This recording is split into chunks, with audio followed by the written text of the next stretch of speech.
Hi ಎಲ್ರಿಗೂ ನಮಸ್ಕಾರ. ಕನ್ನಡತಿಯ ಕಥೆಗಳು ಯೂಟ್ಯೂಬ್ ಚಾನಲ್ಗೆ ನಿಮ್ಮೆಲ್ರಿಗೂ ಸ್ವಾಗತ. ಯಾರೆಲ್ಲ ಸಬ್ಸ್ಕ್ರೈಬ್ ಮಾಡಿಕೊಳ್ಳದೆ ಕಥೆಗಳನ್ನು ಕೇಳ್ತಿದ್ದೀರಾ, ದಯವಿಟ್ಟು ಸಬ್ಸ್ಕ್ರೈಬ್ ಮಾಡಿಕೊಂಡು ಕಥೆಗಳನ್ನು ಕೇಳಿ. ಈಗ ಮಾಂಗಲ್ಯದಿಂದ ನಂಟಾದರೂ ಮುಂದಿನ ಅಧ್ಯಾಯವನ್ನು ಮುಂದುವರಿಸೋಣ. ಸಾರಾ ರೂಮಿಗೆ ಹೋದಾಗ ಅಗ್ನಿ ಫೋನ್ ನೋಡ್ತಾ ಮಲಗಿದ್ದ. ಅವಳು ಅಗ್ನಿಯನ್ನು ನೋಡಿ ಹಾಸಿಗೆನ ಹಾಸ್ಕೊಂಡು ಲೈಟ್ ಆಫ್ ಮಾಡಿ ಕೆಳಗಡೆ ಮಲ್ಕೊಂಡ್ಳು. ಸಾರಾ, ಬೆಡ್ ಮೇಲೆ ಬಂದು ಮಲಗು ಅಂದ ಅಗ್ನಿ. ಆದರೆ ಅವಳು ಅವನ ಮಾತಿಗೆ ಕ್ಯಾರೆ ಅನ್ನಲಿಲ್ಲ. ಸ್ವಲ್ಪ ಹೊತ್ತಾದಮೇಲೆ ಯಾರೋ ತನ್ನನ್ನು ಎತ್ತುತ್ತಿದ್ದಾರೆ ಅಂತ ಫೀಲ್ ಆಯಿತು ಅವಳಿಗೆ. ಕಣ್ಬಿಟ್ಟು ನೋಡಿದ್ರೆ ಅಗ್ನಿ ಅವಳನ್ನು ಎತ್ತಿ ಬೆಡ್ ಮೇಲೆ ಮಲಗಿಸ್ದ. ಬಿಡು, ಏನು ಮಾಡ್ತಿದ್ಯಾ ಅಂತ ಸಾರಾ ಸಿಟ್ಟಿನಿಂದ ಅವನನ್ನು ತಳ್ಳೋಕೆ ಪ್ರಯತ್ನಿಸ್ತಿದ್ಲು. ನನ್ನನ್ನೇ ಬೈತೀಯಾ ಅಂತ ಅಗ್ನಿ ಅವಳ ಕೈಗಳನ್ನು ಹಿಡಿದು ಲಾಕ್ ಮಾಡ್ದ. ನನ್ನನ್ನು ಬಿಡು, ಯಾಕೆ ಜಗಳ ಮಾಡ್ತಿದ್ಯಾ ಅಂತ ಅವಳು ಕದಲ್ತಾ ಕೇಳಿದ್ಲು. ನಿನಗೆ ನಾನು ಹೇಳಿದ್ದೆ ಹಾಸಿಗೆ ಮೇಲೆ ಮಲಗು ಅಂತ.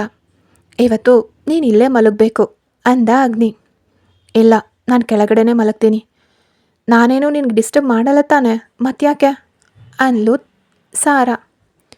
ನೀನು ಮತ್ತೆ ಮದನ್ ಒನ್ ಟೀಮ್ ಆಗಿಬಿಟ್ಟಿದ್ರ ಅಲ್ವಾ ಅಂತ ಅಗ್ನಿ ಕೇಳಿದಾಗ ಅವಳು ಶಾಕ್ ಆದ್ಲು. ಕೆಳಗಡೆ ನೀವಿಬ್ಬರು ಮಾತಾಡೋದನ್ನು ನಾನು ಕೇಳಿಕೊಂಡೆ. ಮದನ್ ನಿನಗೆ ಕ್ಲೋಸ್ ಅಂತ, ಎಲ್ಲದಕ್ಕೂ ಅವನೇ ಅಂತೆ ಅಂದ ಅಗ್ನಿ. ಹೌದು, ಅದರಲ್ಲಿ ತಪ್ಪೇನಿದೆ? ಇಲ್ಲಿ ಬಂದಾಗ ನನಗೆ ಸಪೋರ್ಟ್ ಮಾಡಿದ್ದು ಅವನು, ಕಷ್ಟ ಅಂತ ಬಂದಾಗ ಓಡ್ ಬರೋದು ಅವನು, ಮದುವೆ ಆದ ಗಂಡನಿಗಿಂತ ಜಾಸ್ತಿ ಕೇರ್ ಮಾಡೋದು ನನ್ನ ಮೈದನ. ಅವನು ನನ್ನ ಜೊತೆಗೆ ಒಡ ಹುಟ್ಟಿದ್ರು ನನ್ನ ತಮ್ಮನೇ ಅಂತ ಅವಳು ಕೂಡ ಹಠದಿಂದಲೇ ಹೇಳಿದ್ಲು. ಯಾವಾಗ ಶುರುವಾಯಿತು ಈ ಅಕ್ಕ ತಮ್ಮನ ಸಂಬಂಧ ಅಂತ ಅಗ್ನಿ ಅಣಕಿಸ್ತ. ಅವನು ನನ್ನನ್ನು ನೋಡ್ದಾಗ್ಲಿಂದ ನಾನು ಅವನಿಗೆ ಅಕ್ಕ ಅನ್ಲು ಸಾರಾ. ನಂತರ ನನ್ನನ್ನು ಬಿಡು, ನನಗೆ ತುಂಬ ನೋವಾಗ್ತಿದೆ ಅಂತ ಅವಳು ಬಲವಂತವಾಗಿ ಕೈ ಬಿಡಿಸ್ಕೊಳ್ಳೋಕೆ ನೋಡಿದ್ಲು. ನೀನು ಇವತ್ತಿಂದ ನನ್ನ ಜೊತೆಗೆ ಬೆಡ್ ಮೇಲೆ ಮಲಗಬೇಕು, ಓಕೆನಾ ಅಂದ ಅಗ್ನಿ. ಸರಿ, ಮಲಗ್ತೀನಿ ಬಿಡು ಅಂತ ಅವಳು ಹೇಳಿದಾಗ ಅಗ್ನಿ ಅವಳ ಕೈ ಬಿಟ್ಟ. ಸಾರಾ ಕೈ ಉಚ್ಕೊಳ್ತಾ ಅತ್ತ ಕಡೆಗೆ ತಿರುಗಿ ಮಲಗಿದ್ಲು. ಇಷ್ಟೇನಾ, ಇಷ್ಟು ಬಿಗುಮಾನ ತೋರಿಸ್ತಿದ್ಯಾ ಅಂತ ಅಗ್ನಿ ಪಿಸುಗುಟ್ಟ. ಏನೋ ಅಂತ ಅವಳು ಸಿಟ್ಟಿನಿಂದ ಕೇಳಿದ್ಲು.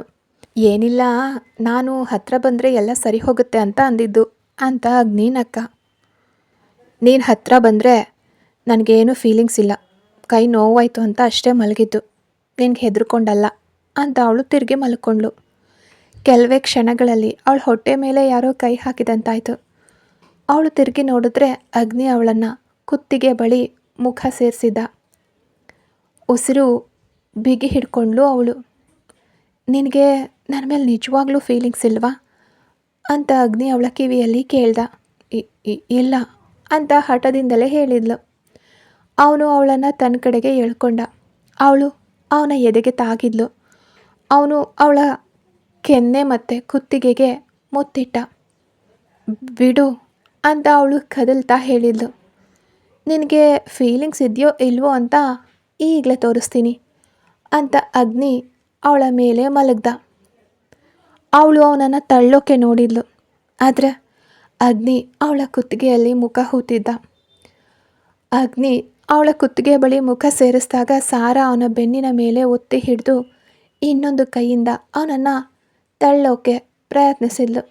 ನನ್ನನ್ನು ಬಿಡು, ಇಲ್ಲಾಂದರೆ ನಾನೀಗ ಕಿರುಚ್ತೀನಿ ನೋಡ್ಕೋ, ಬಿಡು ಅಂತ ಹೇಳಿದ್ದು ಅಂತ ಸಾರಾ ಹಠದಿಂದ ಜೋರಾಗಿ ಹೇಳಿದಾಗ ಅಗ್ನಿ ಅವಳ ಕುತ್ತಿಗೆಯಿಂದ ಮುಖ ಮೇಲೆತ್ತಿ ಅವಳನ್ನೇ ನೋಡ್ದ. ನೀನು ಕಿರುಚ್ತೀಯಾ ಅಂತ ಅವನು ಅವಳ ಮುಖದ ಹತ್ರ ಬಂದು ಕೇಳ್ದ. ಖಂಡಿತ ಕಿರುಚ್ತೀನಿ, ನನ್ನನ್ನು ಮರ್ಯಾದೆಯಾಗಿ ಬಿಟ್ಟರೆ ಒಳ್ಳೆಯದು, ಇಲ್ಲದಿದ್ದರೆ ನಾನು ನಿಜವಾಗ್ಲೂ ಕೂಗ್ತೀನಿ. ಅಪ್ಪ ಅಮ್ಮ ಮತ್ತು ಮದನ್ ಮುಂದೆ ನೀನು ಮುಜುಗರ ಪಡಬೇಕಾಗತ್ತೆ ನೋಡು ಅಂತ ಸಾರಾ ಹಠದಿಂದಲೇ ಹೇಳಿದ್ಲು. ಹಾಗಾದರೆ ಕಿರ್ಚು, ನಾನು ನೋಡ್ತೀನಿ. ಮತ್ತು ಕಿರ್ಚಿ ಅವರನ್ನು ಕರೆಯೋದು ಸರಿ, ಆದರೆ ಒಂದು ವಿಷಯನ ಮರಿಬೇಡ, ನಾನು ನಿನ್ನ ಹಸ್ಬೆಂಡ್, ನೀನು ನನ್ನ ವೈಫು. ನೀನು ಕೂಗಿ ಅವರನ್ನೆಲ್ಲ ಕರೆದು ಒಟ್ಟುಗೂಡಿಸಿದ್ರೆ ನಾನು ಹೇಗೆ ಮುಜುಗರ ಪಡ್ತೀನೋ ಅದೇ ರೀತಿ ನಿನಗೂ ಮುಜುಗರ ಆಗುತ್ತೆ. ಆದ್ದರಿಂದ ಅವರನ್ನು ಕರೆಯೋ ಮುನ್ನ 1 ಅಲ್ಲ 10 ಸಲ ಯೋಚಿಸು ಅಂತ ಅವನು ಕೂಡ ಅದೇ ಹಠದಿಂದ ಹೇಳ್ದ. ಅಷ್ಟರಲ್ಲಿ ಸಾರಾ ಏನೋ ಹೇಳೋಕೆ ಬಾಯಿ ತೆರೆದಾಗ ಅವನು ತನ್ನ ತುಟಿಗಳಿಂದ ಅವಳ ಬಾಯನ್ನು ಲಾಕ್ ಮಾಡಿಬಿಟ್ಟ. ಅವಳ ಕಣ್ಣುಗಳು ಅರಳಿದ್ವು, ಕೈಗಳು ಅವನ ಶೋಲ್ಡರ್ ಮೇಲೆ ಬಿಗಿಯಾಗಿ ಹಿಡ್ಕೊಂಡ್ವು. ಅವನು ಒಂದು ಕೈಯಿಂದ ಅವಳ ತಲೆ ಹಿಂಭಾಗದಲ್ಲಿ, ಇನ್ನೊಂದು ಕೈಯಿಂದ ಅವಳ ಸೊಂಟವನ್ನು ಬಿಗಿಯಾಗಿ ಹಿಡ್ಕೊಂಡು ಮುತ್ತಿಟ್ಟ. ಕೆಳತುಟಿ ಮತ್ತು ಮೇಲ್ತುಟಿಯನ್ನು ಅವನು ಸವಿತಿರುವಾಗ ಸಾರಾ ತಲೆಯನ್ನು ಅತ್ತಿತ್ತ ತಿರುಗಿಸೋಕೆ ಪ್ರಯತ್ನಿಸ್ತಿದ್ಲು. ಸೊಂಟದ ಮೇಲೆ ಹಿಡಿದಿದ್ದ ಅವನ ಕೈಗಳನ್ನು ತೆಗೆದು ಅವಳ ಕೆನ್ನೆಯ ಮೇಲೆ ಇರಿಸೋ ಮೂಲಕ ಅವನು ಸಾರಾಳ ತಲೆ ಅಲ್ಗಾಡೋದನ್ನು ಕಂಟ್ರೋಲ್ ಮಾಡ್ದ. ನಿಧಾನವಾಗಿ ಅವಳ ಪ್ರತಿರೋಧ ಕಡಿಮೆ ಆಯಿತು. ಅವಳ ಕೈಗಳು ಅವನ ಶರ್ಟನ್ನು ಗಟ್ಟಿಯಾಗಿ ಹಿಡ್ಕೊಂಡ್ವು. ಅದು ಅವನಲ್ಲಿ ತಾಪವನ್ನು ಹೆಚ್ಚಿಸಿತ್ತು. ಮೃದುವಾಗಿ ಅವನು ಅವಳ ತುಟಿಗಳನ್ನು ಸವಿದ. ತುಂಬ ಹೊತ್ತಿನ ಕಿಸ್ಸಿಂಗ್ ನಂತರ ಅವಳನ್ನು ಬಿಡುಗಡೆಗೊಳಿಸಿ ಅವಳ ಕುತ್ತಿಗೆ ಮೇಲೆ ಮುತ್ತಿಟ್ಟ. ಸಾರಾ ಒಂದು ರೀತಿಯ ಅಳುಕಿನ ಧ್ವನಿ ಹೊರಡಿಸಿದ್ಲು. ಅವನ ಮುತ್ತುಗಳ ಆಲಸ್ಯದಲ್ಲಿ ಅವಳು ಮೈ ಮರೆದ್ಲು. ಅದನ್ನು ಕೇಳಿ ಅಗ್ನಿ ನಕ್ಕ.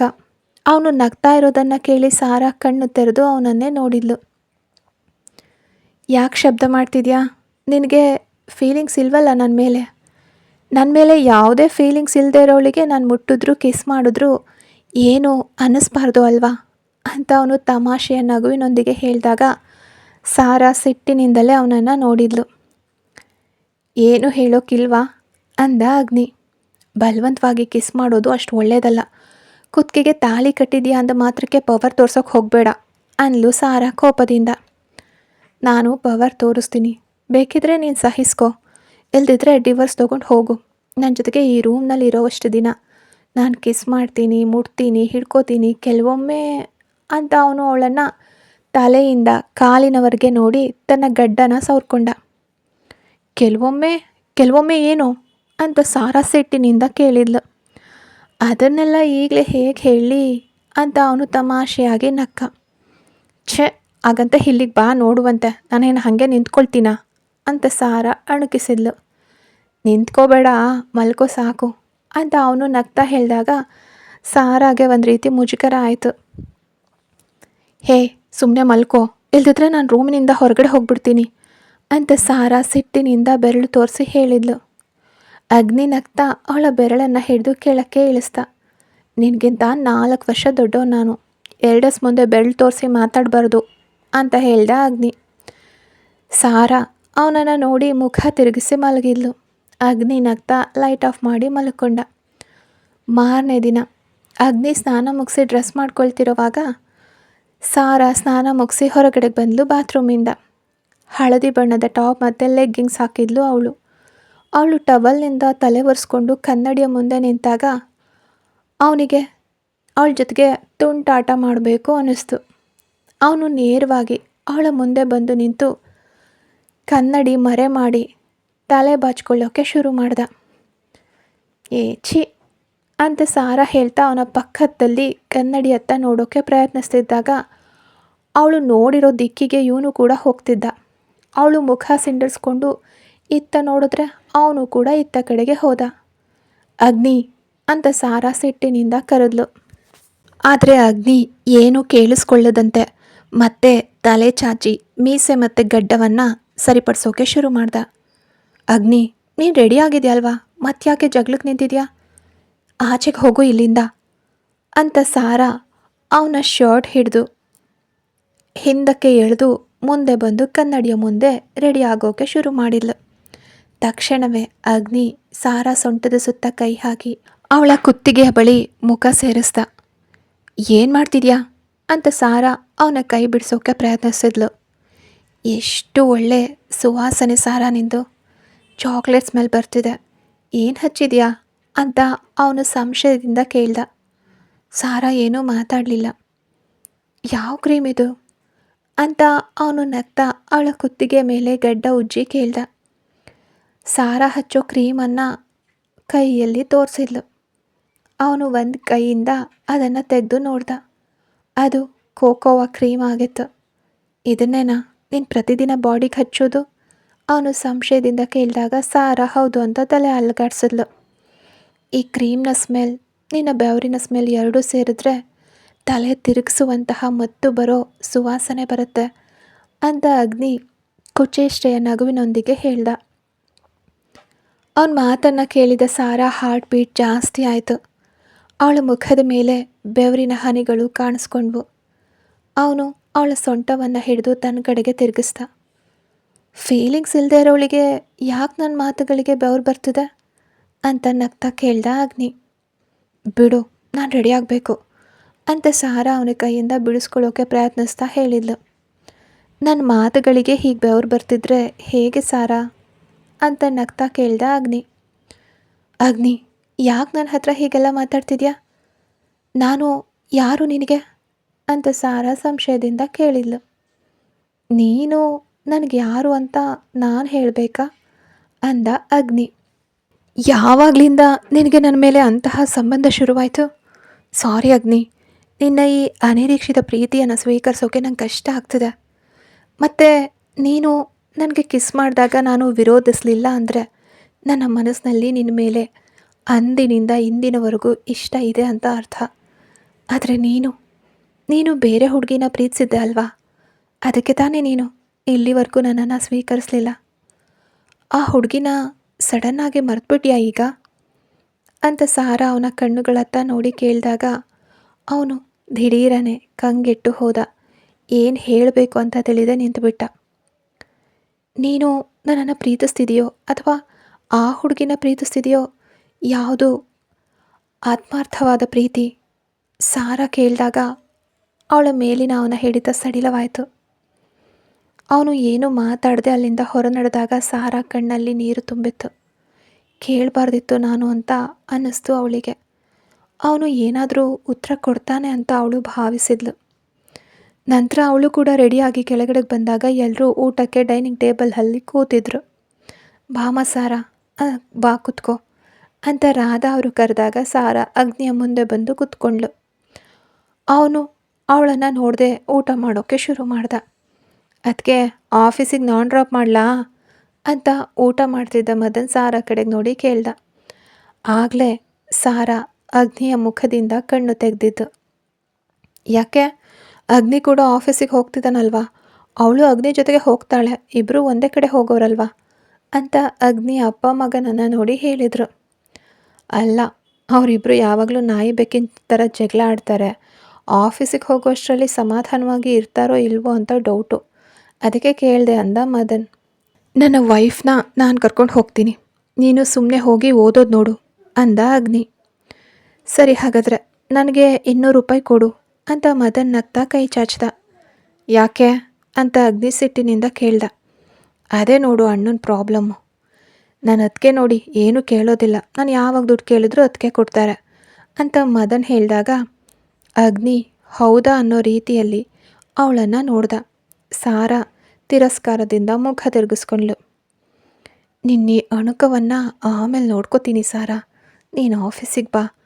ನೀನು ಕೇಳಿದ ಪ್ರಶ್ನೆಗೆ ಉತ್ತರ ಮತ್ತು ಈ ತಿರಸ್ಕಾರಕ್ಕೆ ತಕ್ಕ ಶಾಸ್ತಿ ನಾನು ಮಾಡ್ತೀನಿ ಅಂತ ಮನಸ್ಸಿನಲ್ಲೇ ಅಂದ್ಕೊಂಡ ಅಗ್ನಿ. ಸರಿ, ನಾವು ಹೋಗಿ ಬರ್ತೀವಮ್ಮ ಅಂತ ಅಗ್ನಿ ಹೇಳಿದಾಗ ರಾಧಾ ಸರಿ ಅಂತ ತಲೆ ಅಲ್ಗಾಡ್ಸಿದ್ರು. ಅಗ್ನಿ ಕೈ ತೊಳೆದು ಎದ್ದ ಕೂಡಲೇ ಸಾರಾ ಕೂಡ ಕೈ ತೊಳ್ಕೊಂಡ್ಳು. ಅವರಿಬ್ಬರ ಆಶೀರ್ವಾದ ಪಡೆದು ಅಗ್ನಿ ಜೊತೆಗೆ ಕಾರು ಹತ್ತಿದ್ಲು. ದೇವ್ರೇ, ನಾನು ಅದಕ್ಕೇನ ಕಾಪಾಡಪ್ಪ ಅಂತ ಅವರಿಬ್ಬರು ಹೋಗೋದನ್ನು ಕಂಡು ಮದನ್ ಮೇಲ್ ನೋಡಿ ಹೇಳಿದಾಗ ರಾಧಾ ಅವನ ತಲೆಗೆ ಒಂದು ಮೊಟಕಿದ್ರು. ಎದ್ದ ಅಗ್ನಿ ಸಾರಾಳನ್ನು ಕರ್ಕೊಂಡು ಆಫೀಸ್ ತಲುಪ್ತ. ಅವಳನ್ನು ಆಫೀಸ್ ಫ್ರಂಟ್ನಲ್ಲಿ ನಿಲ್ಲಿಸಿ ತಾನು ಕಾರ್ ಪಾರ್ಕ್ ಮಾಡಿ ಬರೋದಾಗಿ ಹೇಳಿ ಹೋದ. ಅವಳು ಅಲ್ಲಿ ಅಗ್ನಿಗೋಸ್ಕರ ಕಾಯ್ತಾ ನಿಂತಿದ್ಲು. ಅಷ್ಟರಲ್ಲೇ ಹಲೋ ಅಂತ ಹಿಂದಿನಿಂದ ಪುರುಷನೊಬ್ಬನ ಧ್ವನಿ ಕೇಳಿದಾಗ ಸಾರಾ ತಿರುಗಿ ನೋಡಿದ್ಲು. ಅಜಯ್. ಅವನನ್ನು ನೋಡಿ ನಗ್ತಾ ಕರೆದ್ಲು ಸಾರಾ. ಅವನು ನೋಡೋಕೆ ಅಷ್ಟೇನು ದಪ್ಪ ಇಲ್ಲದ ಉದ್ದನೆಯ ಯುವಕನಾಗತ್ತ. ಏನಿದು ಅಜಯ್, ನೀನು ಇಲ್ಲೇನಾ? ಅವಳು ಸಂಶಯದಿಂದ ಅವನ ಕೈ ಹಿಡಿದು ಕೇಳಿದ್ಲು. ನಾನು ಮೊನ್ನೆ ಇಲ್ಲೇ ಜಾಯ್ನ್ ಆಗಿದ್ದೀನಿ ಸಾರಾ. ಇಲ್ಲಿಗೆ ಬಂದ ಮೇಲೆ ಇದು ಅಗ್ನಿ ಸರ್ ಕಂಪ್ನಿ ಅಂತ ಗೊತ್ತಾಗಿತ್ತು. ನಿನ್ನ ಫೋಟೋ ನಾನು ಆಲ್ರೆಡಿ ನೋಡಿದ್ದೆ. ಇಂಟರ್ವ್ಯೂಗೆ ಬಂದಾಗ ಅಗ್ನಿ ಸರ್ ಈ ಕಂಪ್ನಿಯ ಓನರ್ ಅಂತ ಗೊತ್ತಾಯಿತು. ನಿನ್ನ ಬಗ್ಗೆ ಕೇಳೋಣ ಅಂದರೆ ಸುಮ್ಮನೆ ಇರಲಿ ಅಂತ ಅಂದ್ಕೊಂಡು ಸುಮ್ಮನಾದೆ. ಏನೇ ಆದರೂ ಇಲ್ಲಿ ನನಗೆ ಜಾಬ್ ಸಿಕ್ಕಿದೆ. ನಿನ್ನ ನಂಬರ್ ನನ್ನ ಕೈಯಿಂದ ಮಿಸ್ ಆಗಿತ್ತು. ನಮ್ಮ ಜೊತೆಗೆ ಓದ್ತಿದ್ದವ್ರ ಹತ್ರ ಕೇಳಿದೆ, ನೀನು ಹಳೆ ನಂಬರ್ ಬದಲಿಸಿದ್ಯಾ, ಹೊಸ ನಂಬರ್ ತೊಗೊಂಡಿದ್ಯಾ ಅಂತ ಹೇಳಿದ್ರು. ಆದರೆ ಎಲ್ಲರ ಹತ್ರ ನಿನ್ನ ಹಳೆ ನಂಬರ್ ಮಾತ್ರ ಇತ್ತು. ಅದಕ್ಕೆ ನಿನಗೆ ಕಾಲ್ ಮಾಡೋಕ್ಕಾಗಲಿಲ್ಲ ಅಂದ ಅವನು. ಓಹ್! ಆ ಸಿಮ್ ನಾನು ಚೇಂಜ್ ಮಾಡಿದೆ ಅಜಯ್. ಕೇವಲ 2 ದಿನದ ಹಿಂದೆ ಅಷ್ಟೇ ತಗೊಂಡಿದ್ದು ಹೊಸ ನಂಬರ್ನ. ಯಾರಿಗೂ ಕೊಟ್ಟಿರಲಿಲ್ಲ. ಅದಕ್ಕೆ ನಿಂಗೆ ಸಿಕ್ಕಿರ್ಲಿಕ್ಕಿಲ್ಲ ಅಂತ ಸಾರಾ ಕೂಡ ನಗ್ತಾ ಹೇಳಿದ್ಲು. ಏನೇ ಆಗಲಿ, ನೀನು ನೋಡೋಕೆ ಇವಾಗ ಸಾಧ್ಯ ಆಯ್ತಲ್ಲ. ನೀನು ಆಫೀಸಿಗೆ ಬರ್ತಾ ಇರ್ತೀಯಾ ಅಂತ ನಗ್ತಾ ಕೇಳ್ದ ಅವನು. ಇಲ್ಲ ಇಲ್ಲ, ಇವತ್ತು ಮೊದಲನೇ ಸಲ ಇಲ್ಲಿಗೆ ಬರ್ತಿರೋದು ಅಂದ್ಲು ಸಾರಾ. ಅದ್ಯಾಕೆ? ಇದು ನಿನ್ನ ಹಸ್ಬೆಂಡ್ ಆಫೀಸ್ ತಾನೆ ಅಂತ ಅವನು ಕುತೂಹಲದಿಂದ ಕೇಳ್ದ. ಹೌದು, ಆದರೆ ಇಲ್ಲಿವರೆಗೂ ಬರೋಕ್ಕೆ ಆಗಿರಲಿಲ್ಲ. ನಾನು ಪೋಸ್ಟ್ ಗ್ರ್ಯಾಜುಯೇಷನ್ ಎಲ್ಲ ಮುಗಿಸಿದ್ನಲ್ವಾ, ಅದರ ನಂತರವೇ ಮ್ಯಾರೇಜ್ ಎಲ್ಲ ಆಗಿದ್ದು. ಅದರ ಸರ್ಟಿಫಿಕೇಟ್ಸ್ ಎಲ್ಲ ತರೋದಕ್ಕೆ ಹೋಗಬೇಕಿತ್ತು. ಹೀಗೆ ಸ್ವಲ್ಪ ಬ್ಯುಸಿ ಆಗಿದ್ದೆ. ಈಗ ಫ್ರೀ ಆದೆ. ಅದಕ್ಕೆ ಸುಮ್ಮನೆ ಮನೇಲಿ ಕೂರೋದು ಬೇಡ ಅಂತ ಅಮ್ಮ ಅವರೆಲ್ಲರೂ ಹೇಳಿದ್ರು. ನನಗೂ ಅದು ಸರಿ ಅಂತ ಅನ್ನಿಸ್ತು ಅಂದ್ಲು ಸಾರಾ. ಅದು ಸರಿ ಬಿಡು, ಸುಮ್ಮನೆ ಮನೆಯಲ್ಲಿ ಕೂತ್ರೆ ಮೈಂಡ್ ಡಲ್ ಆಗುತ್ತೆ. ಸ್ವಂತ ಆಫೀಸ್ ಇರುವಾಗ ಭಯ ಪಡೋ ಅವಶ್ಯಕತೆ ಇಲ್ಲ ತಾನೆ. ಎಲ್ಲಿಯೂ ಕೆಲಸ ಹುಡ್ಕೊಂಡು ಅಲಿಯೋದು ಬೇಡ ಅಂದ ಅವನು. ಅದೇ ತಾನೆ ಅಂತ ಮುಗುಳ್ನಕ್ಲು ಸಾರಾ. ಸರ್ ಇವತ್ತು ಬಂದಿಲ್ವಾ ಅಂದ ಅಜಯ್. ಬಂದಿದ್ದಾರೆ, ಕಾರ್ ಪಾರ್ಕ್ ಮಾಡೋಕ್ಕೆ ಹೋಗಿದ್ದಾರೆ ಅಂದ್ಲು ಸಾರಾ. ಸರ್ ಮನೆಯಲ್ಲಿ ಹೇಗಿದ್ದಾರೆ? ಇಲ್ಲಿ ಆಫೀಸ್ನಲ್ಲಂತೂ ತುಂಬ ಸ್ಟ್ರಿಕ್ಟು. ಇಲ್ಲಿ ಸ್ಟಾಫ್ಗಳಿಗೆಲ್ಲ ಸರ್ ಅಂದರೆ ತುಂಬ ಭಯ ಅಂದ ಅಜಯ್. ಹೌದಾ? ಆ ವಿಷಯದಲ್ಲಿ ಮನೆಯಲ್ಲೇನು ಪ್ರಾಬ್ಲಮ್ ಇಲ್ಲ, ಅಷ್ಟೊಂದು ಸ್ಟ್ರಿಕ್ಟ್ ಏನೂ ಇಲ್ಲ ಅಂದ್ಲು ಸಾರಾ. ನಿನ್ನ ಹತ್ರ ಹೇಗಿದ್ದಾರೆ? ತುಂಬ ಪ್ರೀತಿಯಿಂದ ಇರ್ತಾರಾ ಅಂದ ಅಜಯ್. ಅವ್ರು ಒಳ್ಳೆ ಮನುಷ್ಯ, ದೊಡ್ಡದಾಗೇನೂ ಪ್ರಾಬ್ಲಮ್ ಇಲ್ಲ. ಮತ್ತು ಅರೇಂಜ್ಡ್ ಮ್ಯಾರೇಜ್ ಆಗಿರೋದ್ರಿಂದ ಸಣ್ಣ ಪುಟ್ಟ ಅಡ್ಜಸ್ಟ್ಮೆಂಟ್ ಪ್ರಾಬ್ಲಮ್ ಅಷ್ಟೆ, ಬೇರೆ ಏನೂ ಇಲ್ಲ. ಅವ್ರ ಪಾಪ ತುಂಬ ಅಂತ ಅವಳು ನಗ್ತಾ ಹೇಳಿದ್ಲು. ನಿನಗೆ ಅಗ್ನಿ ಸರ್ ಮೇಲೆ ತುಂಬ ಇಷ್ಟ ಇರೋ ಹಾಗಿದೆಯಲ್ಲ ಅಂತ ಅವನು ಕೇಳಿದಾಗ ಅವಳು ನಾಚಿಕೆಯಿಂದ ನಕ್ಳು.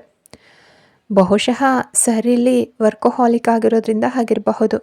ಅಷ್ಟೇ ಅಲ್ಲ, ಸ್ಟಾಫ್ಸಿಗೆಲ್ಲ ಫ್ರೀಡಮ್ ಕೊಟ್ಟರೆ ಎಲ್ಲರೂ ತಲೆ ಮೇಲೆ ಕುತ್ಕೊಂಡು ಆಟ ಆಡಲ್ವಾ, ಅದಕ್ಕೆ ಇರಬಹುದು ಸರ್ ಸ್ವಲ್ಪ ಸ್ಟ್ರಿಕ್ಟ್ ಆಗಿರೋದು ಅಂತ ನಗ್ತಾ ಹೇಳ್ದ ಅಜಯ್.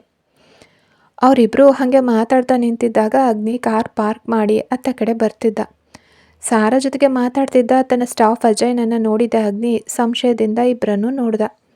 ಅವರು ಯಾರೋ ಅಪರಿಚಿತರಂತೆ ಮಾತಾಡ್ತಿರ್ಲಿಲ್ಲ. ಅವನು ಅವ್ರ ಹತ್ರಕ್ಕೆ ಬಂದ. ಏನಿದು ಅಜಯ್, ಕೆಲಸ ಇಲ್ವಾ ಅಂತ ಅಗ್ನಿ ಸ್ವಲ್ಪ ಗಂಭೀರವಾಗಿ ಕೇಳ್ದ. ಇದೇ ಸರ್, ಒಂದು ಫೈಲ್ ತಗೊಳ್ಳೋಣ ಅಂತ ಬಂದಾಗ ಸಾರಾ ಇಲ್ಲಿ ನಿಂತಿರೋದನ್ನು ನೋಡಿದೆ. ನಾವು ಡಿಗ್ರಿನ ಜೊತೆಯಲ್ಲೇ ಓದಿದ್ದು, ಅಕಸ್ಮಾತ್ತಾಗಿ ಸಿಕ್ಕಿದ್ಲು, ಅದಕ್ಕೆ ಮಾತಾಡ್ತಾ ನಿಂತಿದ್ವಿ ಅಂದ ಅಜಯ್. ಹಾಂ. ಅಗ್ನಿ ಒಂದು ರೀತಿಯ ಅಸಮಾಧಾನದಿಂದ ಮೂಗಿನಲ್ಲೇ ಶಬ್ದ ಮಾಡ್ದ. ಅಜಯ್, ಹೋಗಿ ನೀನು ಕೆಲಸ ಮಾಡು. ನೆನ್ನೆ ನಾನು ಹೇಳಿದ ಫೈಲ್ ರೆಡಿ ಆಯಿತಾ ಅಂದ ಅಗ್ನಿ. 5 ಮಿನಿಟ್ಸ್ ಸರ್, ಈಗ ರೆಫರ್ ಮಾಡಿ ತಂದ್ಕೊಡ್ತೀನಿ ಅಂತ ಅವನು ನಗ್ತಾ ಹೇಳಿದಾಗ ಅಗ್ನಿ ತಲೆ ಆಡಿಸ್ತಾ ಸರಿ ಅಂತ. ಸಾರಾ ಬಾ ಅಂತ ಅಗ್ನಿ ಗಂಭೀರವಾಗಿ ಅವಳ ಕೈ ಹಿಡಿದು ತನ್ನ ಕ್ಯಾಬಿನ್ಗೆ ನಡೆದ. ಸಾರಾ ಅಜಯ್ಗೆ ಟಾಟಾ ಮಾಡಿ ಆಮೇಲೆ ಸಿಗೋಣ ಅಂತ ಕೈ ಸನ್ನೆ ಮಾಡಿದ್ಲು. ಅವನು ನಗ್ತಾ ಅವಳು ಹೋಗೋದನ್ನೇ ನೋಡ್ತಾ ನಿಂತ. ಆದರೆ ಅಗ್ನಿ ಅದನ್ನು ಗಮನಿಸಿ ಅಲ್ಲೇ ನಿಂತ. ಏನಾಯಿತು? ತನ್ನನ್ನು ಕೋಪದಿಂದ ನೋಡ್ತಾ ಇರೋ ನನ್ನ ಕಂಡು ಸಾರಾ ಸಂಶಯದಿಂದ ಕೇಳಿದ್ಲು. ನೆನ್ನೆ ನಾನು ನಿಂಗೆ ಏನು ಹೇಳಿದ್ದೆ? ನಾನು ಮುಂದೆ ಇಲ್ಲಿ ಗಂಡು ಹುಡುಗರ ಜೊತೆಗೆ ಪ್ರೀತಿ ಪ್ರದರ್ಶನ ಮಾಡಬೇಡ ಅಂದಿದ್ನಲ್ವಾ ಅಂದ ಅಗ್ನಿ. ನಾನು ಮಾಡೇ ಮಾಡ್ತೀನಿ ಅಂದ್ಲು ಸಾರಾ. ಹಾಗಾದರೆ ನಾನು ಕೂಡ ನನಗೆ ತೋಚಿದ್ದನ್ನು ಮಾಡ್ತೀನಿ ಅಂದ ಅಗ್ನಿ ಹಠದಿಂದ. ಮಾಡದೇ ಇರೋದು ಯಾವುದಿದೆ ಅಂತ ಅವಳು ತನ್ನಲ್ಲೇ ಗುಣಕೊಂಡ್ಳು. ಏನಂದೆ ಅಂತ ಅಗ್ನಿ ಸಿಟ್ಟಿನಿಂದ ಕೇಳ್ದ. ಏನೂ ಇಲ್ಲ, ನನ್ನ ಸೀಟೆಲ್ಲಿದೆ ಅಂತ ಅವಳು ಕೋಪದಿಂದ ಆ ಕಡೆ ಈ ಕಡೆ ನೋಡ್ತಾ ಕೇಳಿದ್ಲು. ನಿನಗೆ ಅಂತ ಸೀಟೇನೂ ಇಲ್ಲ, ವರ್ಕ್ ಕಲಿಯೋಕೆ ಅಲ್ವಾ ಬಂದಿರೋದು ನೀನು. ನನ್ನ ಕ್ಯಾಬಿನಲ್ಲೇ ಕೂತ್ಕೋ, ನಾನು ಕಲಿಸ್ಕೊಡ್ತೀನಿ ಅಂತ ಅಗ್ನಿ ತುಂಟ ನಗುವಿನೊಂದಿಗೆ ಹೇಳ್ದ. ಅದ್ಯಾಕೆ? ನಂಗೆ ಸ್ವಂತವಾಗಿ ಒಂದು ಸೀಟ್ ಬೇಕು ಅಂತ ಹಠದಿಂದ ಕೇಳಿದ್ಲು ಸಾರಾ. ತುಂಬ ಹಠ ಮಾಡ್ತಿದ್ಯಲ್ವಾ ಅಂತ ಅವನು ಕೈಗಳನ್ನು ಎದೆಗೆ ಅಡ್ಡವಾಗಿ ಇಟ್ಕೊಂಡು ಕೇಳ್ದ. ಹೌದು ಅಂದರೆ ಏನು ಮಾಡ್ತೀರಾ ಅಂತ ಅವಳು ಅಷ್ಟೇ ಹಠದಿಂದ ಅವನ ಮುಖ ನೋಡಿ ಕೇಳಿದ್ಲು. ಹಠ ಇದೆ ಅಲ್ವಾ ತುಂಬ, ಹೋಗಿ ಆ ಸೆಕ್ಯೂರಿಟಿ ಅಂಕಲ್ ಹತ್ರ ನಿಂತ್ಕೋ, ಅದು ಕೂಡ ಒಂದು ಕೆಲಸನೇ, ಆ ಕೆಲಸವನ್ನು ಕೂಡ ಕಲಿಬಹುದು ಅಂತ ಹೊರಗಡೆ ನಿಂತಿದ್ದ ಸೆಕ್ಯೂರಿಟಿಯನ್ನು ತೋರಿಸಿ ಹೇಳಿ ಅವನು ತನ್ನ ಕ್ಯಾಬಿನ್ ಒಳಗಡೆ ಹೋದ ಅಗ್ನಿ. ಅದೇ ಮತ್ತೆ, ನಾನು ಈ M.Com ಓದಿದ್ದು ಸೆಕ್ಯೂರಿಟಿ ಕೆಲಸ ಮಾಡೋಕ್ಕಲ್ಲ ಅಂತ ಅವಳು ಕೋಪದಿಂದ ಅವನ ಕ್ಯಾಬಿನ್ ಬಾಗಿಲು ತೊಳ್ಕೊಂಡು ಹೋಗಿ ಹೇಳಿದ್ಲು. ಹೌದಲ್ವಾ, ಹಾಗಾದರೆ ನಾನು ಹೇಳೋ ಮಾತನ್ನು ಕೇಳಿ ಇಲ್ಲೇ ಕೂತ್ಕೊ ಅಂದ ಅಗ್ನಿ. ದುಷ್ಟ, ತಂಟೆ ಮಾಡ್ತೀಯಾ ಅಂತ ಪಿಸುಗುಟ್ಲು ಸಾರಾ. ಏನಾದರೂ ಹೇಳಿದ್ಯಾ ನೀನೀಗ ಅಂತ ಅಗ್ನಿ ಸಿಟ್ಟಿನಿಂದ ಕೇಳ್ದ. ನಾನೇನು ಹೇಳಿಲ್ಲ ಅಂದ್ಲು ಸಾರಾ. ಹಾಂ, ಮತ್ತು ಅವನು ನಿನ್ನ ಫ್ರೆಂಡ್ ಅಥವಾ ರಿಲೇಟಿವ್ ಯಾರೇ ಆಗಿರಲಿ, ಇಲ್ಲಿ ಅವನು ಸ್ಟಾಫ್ ಅಷ್ಟೇ. ಅವಶ್ಯಕತೆಗಿಂತ ಜಾಸ್ತಿ ಫ್ರೀಡಮ್ ಬೇಡ ಇಲ್ಲಿ. ಅವನಿಗಷ್ಟೇ ಅಲ್ಲ, ಇಲ್ಲಿರೋ ಯಾರಿಗೂ ಫ್ರೀಡಮ್ ಕೊಡಬೇಡ, ಕೇಳಿಸ್ತಾ ಅಂತ ಅಗ್ನಿ ಬೆರಳು ತೋರಿಸಿ ಎಚ್ಚರಿಸ್ದ. ಇಲ್ಲಿ ಹುಡುಗಿಯರು ಯಾರು ಇಲ್ವಾ ಅಂತ ಅವಳು ಅವನ ಪ್ರಶ್ನೆಗೆ ಉತ್ತರ ಕೊಡದೆ ಬೇರೆ ಪ್ರಶ್ನೆ ಕೇಳಿದ್ಲು ಸಾರಾ. ಇಲ್ಲ, ಇಲ್ಲಿ ಗಂಡಸರು ಮಾತ್ರ ಇರೋದು. ಆಮೇಲೆ ಶ್ವೇತಾ ಆಗಾಗ ಬರ್ತಿರ್ತಾಳೆ ಅಂದ ಅಗ್ನಿ. ಅವಳು ಯಾಕೆ ಬರ್ತಾಳೆ ಅಂದ್ಲು ಸಾರಾ. ಅದು ಅವಳು ಸುಮ್ಮನೆ ಈ ಕಡೆ ದಾರಿಲಿ ಹೋಗೋವಾಗ ನಾನು ನೋಡೋಕ್ಕಂತ ಬರ್ತಾಳಷ್ಟೆ ಅಂದ ಅಗ್ನಿ. ಓಹ್ ಹೌದಾ, ಸರಿ. ಆಮೇಲೆ ನನಗಿವಾಗ ಕೆಲವು ಕಂಡೀಷನ್ಸ್ ಹಾಕಿದ್ಯಲ್ಲ ನೀನು, ನನಗೂ ಕೆಲವು ಹೇಳೋದಿತ್ತು ಅಂದ್ಲು ಸಾರಾ. ಏನು ಅಂತ ಅಗ್ನಿ ಹುಬ್ಬೇರಿಸಿ ಸಂಶಯದಿಂದ ಕೇಳ್ದ. ಅದೇ ನೀನು ಹೇಳೋದ್ಯಲ್ಲ, ಇಲ್ಲಿ ಸ್ಟಾಫ್ಗಳ ಜೊತೆಗೆ ಮಾತಾಡಬಾರ್ದು, ಹುಡುಗರ ಜೊತೆಗೆ ಮಾತಾಡಬಾರ್ದು, ಬೆರಿಬಾರ್ದು ಅಂತ. ಇದು ಅಗ್ನಿ ಸರ್ಗೂ ಅನ್ವಯಿಸುತ್ತೆ ಇಂದಿನಿಂದ ಅಂದ್ಲು ಸಾರಾ. ಅರ್ಥ ಆಗಲಿಲ್ಲ ನನಗೆ ಅಂತ ಅಗ್ನಿ ಸಂಶಯದಿಂದ ಕೇಳ್ದ. ಅಂದರೆ ಶ್ವೇತಾ ಅಕ್ಕ ಇಲ್ಲಿಗೆ ಬಂದಾಗ ಅಗ್ನಿ ಸರ್ ಕೂಡ ಅವಳ ಜೊತೆಗೆ ಕ್ಲೋಸ್ ಆಗಿರೋದು, ಫ್ರೀಡಮ್ ತೋರಿಸೋದು ಮಾಡಬಾರ್ದು ಅಂತ. ಇವಾಗ ಅರ್ಥ ಆಯ್ತಾ ಅಂದ್ಲು ಸಾರಾ. ಶ್ವೇತಾ ನನ್ನ ಬೆಸ್ಟ್ ಫ್ರೆಂಡ್. ಅವಳು ನನ್ನನ್ನು ನೋಡೋಕ್ಕೆ ಇಲ್ಲಿಗೆ ಬಂದಾಗ ನಾನು ಮಾತಾಡದೆ ಇರೋಕ್ಕಾಗಲ್ಲ ಅಂದ ಅಗ್ನಿ. ಹಾಗಾದರೆ ಅಜಯ್ ಕೂಡ ನನ್ನ ಫ್ರೆಂಡು. 3 ವರ್ಷ ನಾವು ಒಂದೇ ಕ್ಲಾಸ್ನಲ್ಲಿ ಕೂತು ಓದ್ತಿದ್ವಿ. ಅಗ್ನಿ ಸರ್ಗೆ ಶ್ವೇತಾ ಅಕ್ಕನನ್ನು ದೂರ ಇಡೋಕ್ಕಾಗಲ್ಲ ಅಂದರೆ ನನ್ನ ಫ್ರೆಂಡ್ನ ದೂರ ಇಡೋಕ್ಕೆ ನನಗೂ ಕೂಡ ಆಗಲ್ಲ. ನನಗೆ ಯಾವಾಗ ಬೇಕೋ ಆವಾಗ ಅವನ ಜೊತೆಗೆ ಮಾತಾಡ್ತೀನಿ. ಅವನು ಮಾತಾಡೋವಾಗ ಕೇಳಿಸ್ಕೊಳ್ಳೋ ಸೌಜನ್ಯವನ್ನು ತೋರಿಸ್ತೀನಿ. ಒಂದು ನಾಣ್ಯಕ್ಕೆ 2 ಮುಖ ಇರುತ್ತಲ್ಲ, ಹಾಗೆ. ಅಗ್ನಿ ಸರ್ಗೆ ಅದು ಮಾಡೋಕ್ಕಾಗಲ್ಲ ಅಂದರೆ ನನಗೂ ಮಾಡೋಕ್ಕಾಗಲ್ಲ ಅಷ್ಟೆ ಅಂದ್ಲು ಸಾರಾ. ನೀನು ನನ್ನ ಜೊತೆಗೆ ಹಠ ತೋರ್ಸೋಕೆ ಬಂದಿದೆಯಾ ಅಥವಾ ನನಗೆ ಪಾಠ ಕಲಿಸೋಕೆ ಬಂದಿದೆಯಾ ಅಗ್ನಿ ಸಿಟ್ಟಿನಿಂದ ಕೇಳ್ದ. ಅಗ್ನಿ ಸರ್ ಏನು ಬೇಕಾದರೂ ಅಂದ್ಕೊಳ್ಳಿ, ನಾನು ಹೇಳಿದ್ದಕ್ಕೆ ಬದ್ಧಳಾಗಿರ್ತೀನಿ.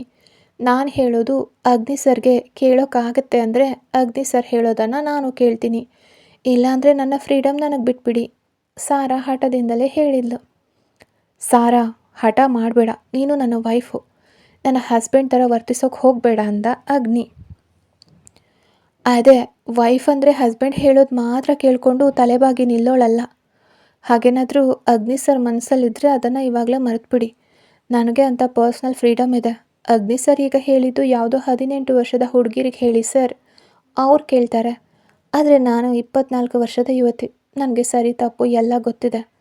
ಅಗ್ನಿ ಸರ್ನ ಈ ಕೋಪ ದರ್ಪ ನೋಡಿದಾಗ ನೀವೇ ಹೇಳಿದ್ದೆ ಸರಿ ಅಂತ ಒಪ್ಕೊಳ್ಳೋಕೆ ನನಗೆ ಕಷ್ಟ ಆಗುತ್ತೆ ಅಂದ್ಲು ಸಾರಾ.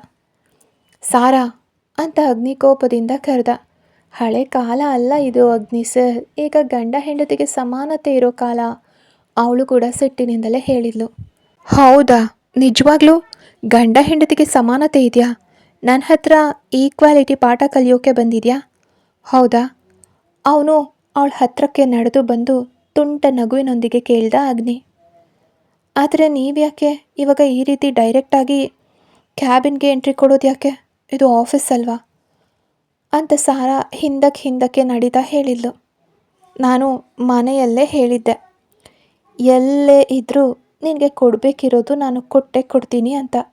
ನನಗೆ ನಮ್ಮ ಮನೆ ಮತ್ತು ಈ ಆಫೀಸ್ ಎರಡೂ ಒಂದೇ ಅಂತ ಅಗ್ನಿ ನಗ್ತಾ ಅವಳ ಹತ್ರಕ್ಕೆ ನಡೀತಾ ಹೇಳಿದಾಗ ಅವಳು ಹಿಂದಕ್ಕೆ ಸರಿತಲೇ ಇದ್ಲು.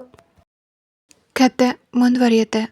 ಯಾರೆಲ್ಲ ಸಬ್ಸ್ಕ್ರೈಬ್ ಮಾಡಿಕೊಳ್ಳದೆ ಕತೆಗಳನ್ನು ಕೇಳ್ತಿದ್ದೀರಾ, ದಯವಿಟ್ಟು ಸಬ್ಸ್ಕ್ರೈಬ್ ಮಾಡಿಕೊಂಡು ಕತೆಗಳನ್ನು ಕೇಳಿ. ಹಾಗೆ ಕತೆ ಇಷ್ಟ ಆಗ್ತಿದ್ರೆ ಲೈಕ್ ಮಾಡಿ.